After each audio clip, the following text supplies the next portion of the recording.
Hey, this is Gary Segars. And this is Chris Giannini. And this is the Winning Cures Everything podcast. So, Chris, I got to move into this first, right off the bat. We were watching the College World Series on, what was it, Monday night? Monday night while we were recording the show. Tuesday night, Game 2. The city of New Orleans had a 20.1 rating on Tuesday night for Game 2. Yeah. That's a higher rating in that city than every regular season college football game on ESPN in 2016 besides Ole Miss LSU. That is insane to me. It got me thinking. That school gets behind baseball. Oh, big time. The city, the state, all of them get behind. You see Omaha the entire week. Oh, yeah. Like that place is. Oh, it's bananas. I mean, they call it Baton Rouge North. I mean, if LSU. Well, they thought they had them another national championship. But. Game 2 was so frustrating. Well, it was just as frustrating as Game 1. No, Game 1 we just couldn't hit. I mean, the guy we were going agreed, up against, but it still ended up being 4-3. That's right. No, we got to him eventually. We got it close. Game 2 was just blunders. Yeah. It's like, why did this happen? But either way, it got me to thinking about just how inept SEC football is, right? Like, we have discussed on this show at length about how ridiculous the coaches are now. And I saw Dan Wolken tweeted about it, and I had to bring it up. In 2010, the SEC had Nick Saban at Alabama, Urban Meyer at Florida, Bobby Petrino at Arkansas, Mark Richt at Georgia, Steve Spurrier at South Carolina, and Les Miles in his prime coaching at LSU. That doesn't even include Bobby Johnson at Vanderbilt, who, he had Vanderbilt, 5-0 at one point, ranked like number 13 in the country, nobody has done that since. I guess James Franklin. I don't think he had him up at number 13, but yeah, Franklin did some pretty good things with him. But Bobby Johnson he's a significant improvement over Derek Mason right now. I think absolutely. So either way, the league as a whole has made like hundreds of millions of dollars since that time, but the schools have replaced those legends with these coaches. Florida went from Urban Meyer to Will Muschamp and now Jim McElwain. Arkansas went from Bobby Petrino to John L. Smith for 1 year, and now Bret Bielema. Georgia went from Mark Richt to Kirby Smart, and the verdict is still out on him. No, it's not. I think he's going to have a pretty good year this year, but I think schedule and the fact the rest of the SEC is down has a lot to do with that. Either way, South Carolina, after Spurrier, went to Muschamp, and LSU has got Ed Orgeron, which if anybody had said that Ed Orgeron would come back coaching a better program than the one that he went 10-25 at in the same division, nobody would have believed that. No. So, I've got questions. Okay. Are any of those new coaches that we just named, are there any of those that you would rather have than any of the ones that were listed above in 2010? I would not rather have Bielema over Petrino, but I think Bret Bielema's the best out of all of those guys, and I think. But I don't think I'd rather have him than Petrino, Spurrier, Miles, Richt. No, you're probably right. You're probably right. But I can't find one on here. No, you're right. I do like Bret Bielema, and I think he's a hell of a coach. Okay, right. I'm going to go on record with that. The rest of them, I'm not sold on at all. And Muschamp, he's the only one that I kind of have hope for. And then the last thing with Orgeron, it's not what Orgeron's doing, but how he's doing it. I'm kind of buying in, and I guess I have to be an LSU fan. But I also understand that if you know your inabilities to coach a team and to do it all by yourself, the highest paid coordinator last year was $1.3 million. I think that's right. Yeah. Everybody else was making like $900,000, $700,000, substantially less than that. And so LSU went out and hired him $2 million LSU doubled it. We just said, the hell with it. We're just going to pay coordinators what head coaches make. Yeah. And we're going to have 3 minds are better than one. And I think that was really smart of Ed to see his flaws, but he's not going to get credit for. He should get an asterisk by any wins that he has. Yeah, I agree. But yeah, you're right. These coaches are nowhere close to the caliber of what used to run the SEC. Now, the national story, the national agenda, I guess, is that it is a Nick Saban effect. that nobody wants to coach in the SEC as long as Nick Saban is here. See, I disagree with Now, that's where I'm wanting to get into this. Is it that no good coaches want to coach against Saban, or is it a bigger problem where there's just not as many great coaches in college football now? Well, I don't know if I agree with that either. So I think there's so much money in college football, just like in college basketball. Why would you leave a smaller job for the SEC? Why would I think Gary Patterson is up there as one of the 5 best coaches in college football. Why would he leave TCU? He's balls deep in the heart of Dallas. Big college, high school football recruiting is all over area. the place. He's at a private school that has limitless funds, and they don't have to show public record of what they're paying anybody. Yep. Why would he leave that job? 10 years ago, he would have left for a sandwich to get the hell out of there. Yeah. Because they were a member of the Conference USA. Now they're the Big 12 and they're printing money.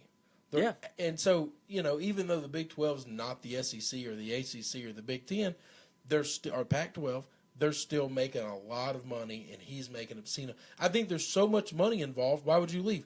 We had the same conversation in basketball. Greg Pinkel oh my gosh. Kansas guy, but not at Kansas. Kansas guy, but not as what? The other school in Kansas. Oh my gosh. Kansas State. Bill Snyder. No, we're basketball. Bill Self. No, not okay. it. We're just having. I blew it. It's okay. I'm having an idiot moment. There's a small school in the state of Kansas. His wife goes crazy all the time.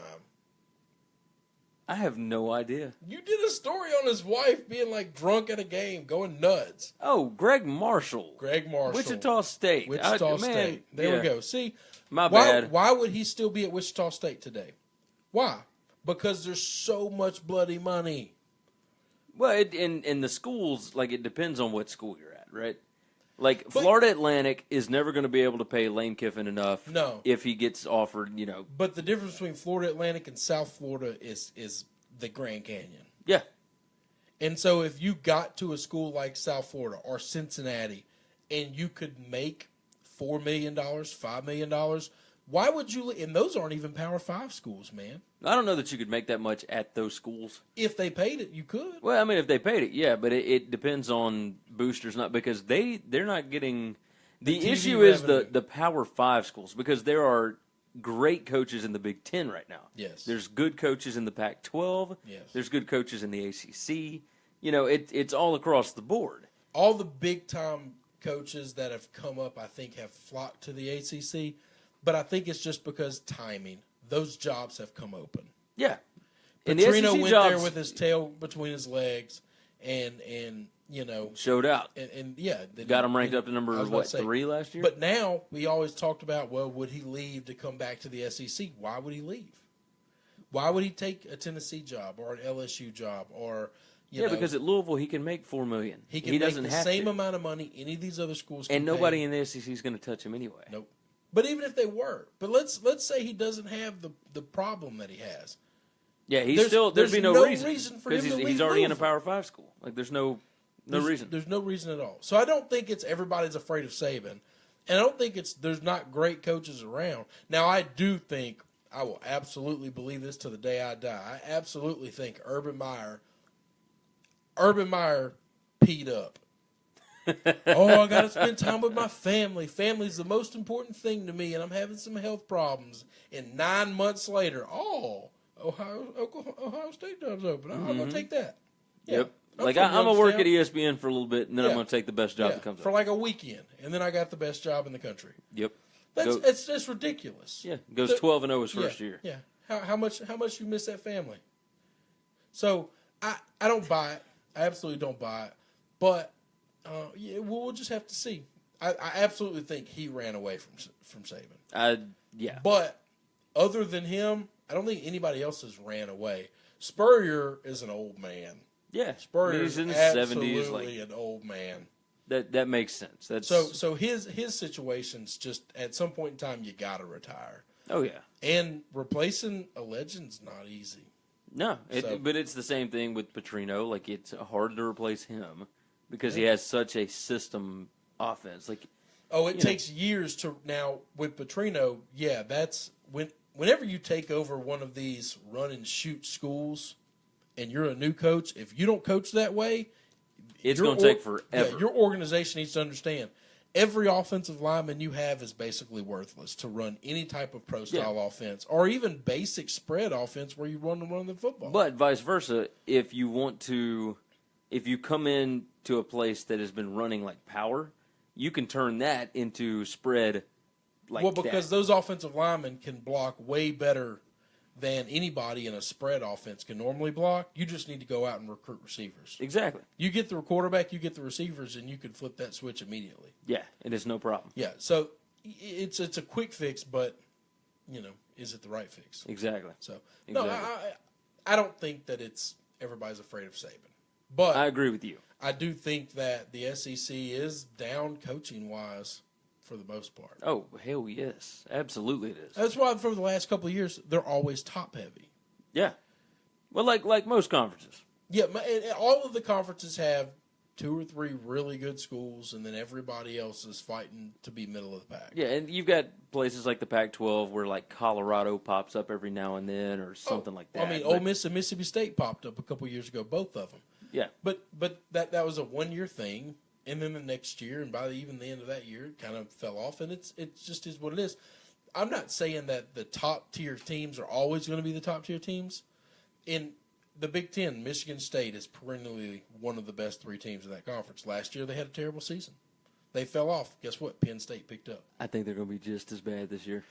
And they could be. That's it. We'll talk about that on our preview show here in a couple of weeks, but yeah.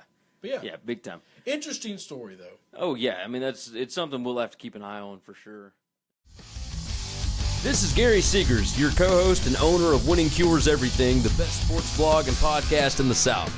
There are a ton of ways that you can connect with us. First, check out the website, winningcureseverything.com. Second, give us a like on Facebook, facebook.com/winningcureseverything. Third, follow us on Twitter, @winningcures, or myself, @PersevereGary, or @Chris B. Giannini. 4, email the show, winningcureseverything@gmail.com. 5th, download, subscribe to, and review the podcast. You can find us on iTunes, Stitcher, TuneIn, SoundCloud, Google Play, and all of your favorite podcast apps. We'll have new shows up every Tuesday and Friday morning along with different articles throughout the week. Remember, winningcureseverything.com.